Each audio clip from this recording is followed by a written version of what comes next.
Heavy rains coming.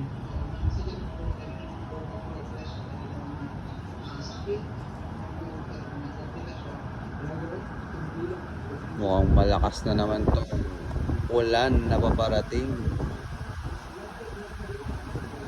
Gabi dilim. Para na tayong kukunin na naman ng alien.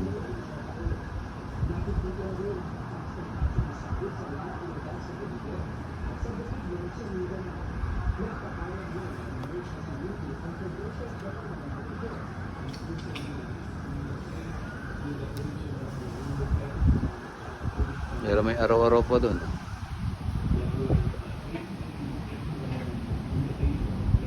Hindi pa siya nasasakop dun. Pero malapit na silang masakop. Paparating na ang mga alien.